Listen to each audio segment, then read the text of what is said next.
Assalamualaikum warahmatullahi wabarakatuh. Halo semuanya, perkenalkan nama aku Kiara Rasti Nugraha dari kelas 107 dan kelompok 8. Jadi di kelompok 8 ini aku bakal bahas tentang Kesultanan Banten. Nah, anggota dari kelompok aku itu ada Ananda Cika, Nathan Luther, Raihana, dan aku sendiri Kiara. Oke, jadi materi pertama yang mau aku bahas itu awal berdirinya Kesultanan Banten. Kesultanan Banten berdiri pada tahun 1526 sebagai hasil dari ekspedisi Islamisasi yang dilakukan oleh Kesultanan Demak di bawah pimpinan Sunan Gunung Jati atau Syarif Hidayatullah. Saat itu, wilayah Banten masih berada di bawah kekuasaan Kerajaan Pajajaran, sebuah kerajaan Hindu yang menguasai wilayah Pulau Jawa Barat. Setelah berhasil merebut wilayah Banten, Sunan Gunung Jati menempatkan putranya, Maulana Hasanuddin, sebagai penugasan Banten. Maulana Hasanuddin kemudian diangkut menjadi sultan pertama, menandai berdirinya Kesultanan Banten sebagai kerajaan Islam yang merdeka dan pajajaran dan memiliki sistem pemerintahan sendiri. Sejak saat itu, Banten tumbuh menjadi kekuatan politik dan ekonomi yang penting di wilayah barat Nusantara. Nah, materi kedua yang mau aku bahas yaitu lokasi Kesultanan Banten. Kesultanan Banten terletak di bagian barat laut Pulau Jawa, tepatnya di wilayah yang sekarang termasuk dalam Provinsi Banten. Ibu kota Kesultanan berada di Kota Banten Lama, yang saat ini berada di dekat Kota Serang. Wilayahnya mencakup daerah pesisir yang sangat strategis karena berada di dekat Selat Sunda atau jalur pelayaran penting yang menghubungkan Samudra Hindia dengan Laut Jawa. Assalamualaikum warahmatullahi wabarakatuh. Halo teman-teman semua, perkenalkan nama aku Neci Kasdani. Aku dari kelas 10-7. Pada kesempatan kali ini, aku berkesempatan untuk dapat menjelaskan mengenai Raja Kesultanan Banten serta baju adat yang dikenakan oleh masyarakat penduduk Banten. Nah, Kesultanan Banten itu berdiri pada abad ke-16 dan merupakan salah satu kerajaan Islam penting di Nusantara. Aku bakal sebutin beberapa Raja Kesultanan Banten. Yang pertama itu ada Sunan Gunung Jati. Beliau ini adalah pendiri Kesultanan Banten serta pendiri Kesultanan Cirebon. Yang kedua ada Maulana Hasanuddin. Beliau ini adalah putra Sunan Gunung Jati yang dianggap sebagai sultan pertama yang berdaulat penuh. Yang ketiga ada Maulana Yusuf. Beliau ini adalah seseorang yang menaklukkan kerajaan Pajajaran. Berikutnya, aku bakal ngejelasin mengenai pakaian adat yang dikenakan oleh masyarakat Banten. Nah, baju adat Banten ini dipengaruhi oleh budaya Islam, Sunda, dan gaya kerajaan. Untuk pakaian laki-laki itu ada baju koko yang berwarna putih atau cerah. Yang kedua ada sarung khas yang dipakai di pinggang. Yang ketiga ada celana panjang longgar. Yang keempat ada ikat kepala khas Sunda. Dan yang terakhir ada aksesoris seperti keris ataupun sabuk kain.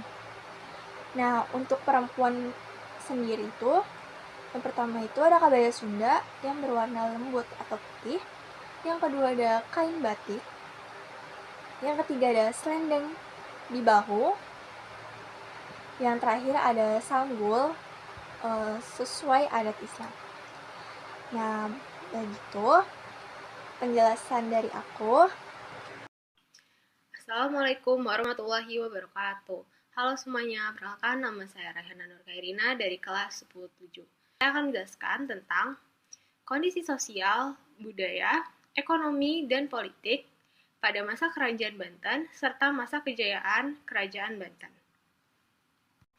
Kondisi sosial, budaya, ekonomi, dan politik pada masa Kerajaan Banten. Nah, yang pertama, saya akan menjelaskan tentang kondisi sosialnya terlebih dahulu. Untuk Kerajaan Banten ini, di kerajaan ini terdapat strata sosial berupa bangsawan pada strata teratas, kemudian diikuti oleh para ulama, kemudian barulah rakyat-rakyat biasa. Setelah itu, yang kedua, di Kerajaan Banten ini, pengaruh Islam sangat kuat. Setelah itu, yang ketiga, Kerajaan Banten dikenal sebagai kerajaan yang multikultural. Pada kerajaan ini terdapat banyak sekali etnis pendatang. Karena kerajaan ini juga dikenal sebagai kerajaan yang sangat menerima pendatang-pendatang baru. Apalagi jika pendatang-pendatang tersebut memberikan manfaat bagi kerajaan. Nah, selanjutnya adalah kondisi kebudayaan.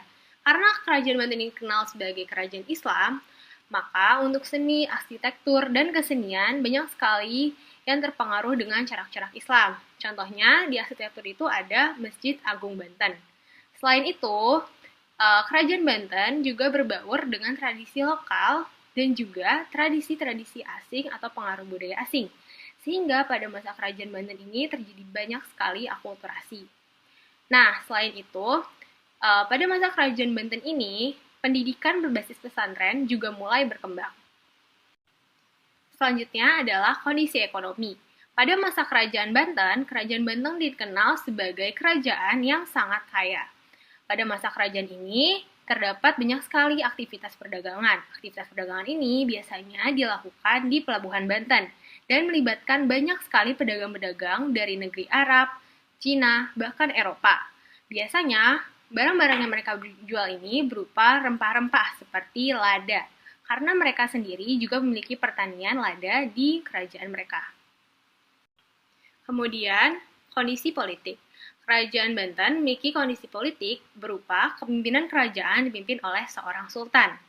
Nah, di kerajaan ini, politik dan juga agama sangat berkaitan erat. Nah, selanjutnya saya akan menjelaskan tentang masa kejayaan Kerajaan Banten. Kerajaan Banten mencapai puncak kejayaannya di abad ke-17 di bawah kepemimpinan Sultan Ageng Tirtayasa. Nah, pada masa kejayaannya, Kerajaan Banten dikenal sebagai kerajaan yang kuat dalam segi ekonomi. Hal ini dibuktikan dengan padatnya pelabuhan Banten untuk kegiatan perdagangan rempah-rempah. Selain itu, Kerajaan Banten ternyata juga memiliki kekuatan militer yang sangat baik. Hal ini dibuktikan dengan Kerajaan Banten yang menolak campur tangan dari VOC dalam hal perdagangan ataupun aktivitas politik mereka.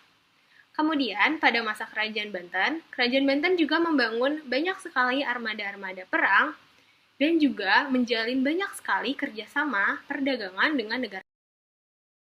Jadi nama saya Nathan Luther Palito Simbolon. Di sini saya akan menjelaskan peninggalan-peninggalan dan penyebab runtuhnya Kesultanan Banten. Nah, jadi untuk peninggalan yang pertama ada Masjid Agung Banten.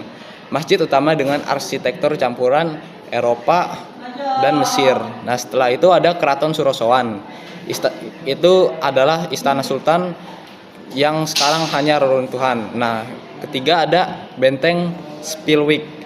Benteng Belanda di Banten lama. Nah, kelima ada Vihara Avalokitesvara, tempat ibadah para Buddha Tionghoa. Nah, setelah itu ada makam Sultan Banten. Di situ adalah makam-makam Sultan-Sultan Banten termasuk Sultan Hasanuddin. Nah, penyebab runtuhnya Kesultanan Banten itu bisa disebabkan oleh intervensi Belanda atau VOC yang memecah belah kerajaan, dan ada juga perpecahan internal antara Sultan Ageng dan Sultan Haji. Setelah itu ada ekonomi dan militer akibat tekanan VOC dan penghapusan resmi oleh Inggris pada tahun 1813. Sekian penjelasan tentang Kerajaan Banten dari kelompok kami. Semoga penjelasan kami dapat dimengerti dan bermanfaat bagi teman-teman semua. Wassalamualaikum warahmatullahi wabarakatuh.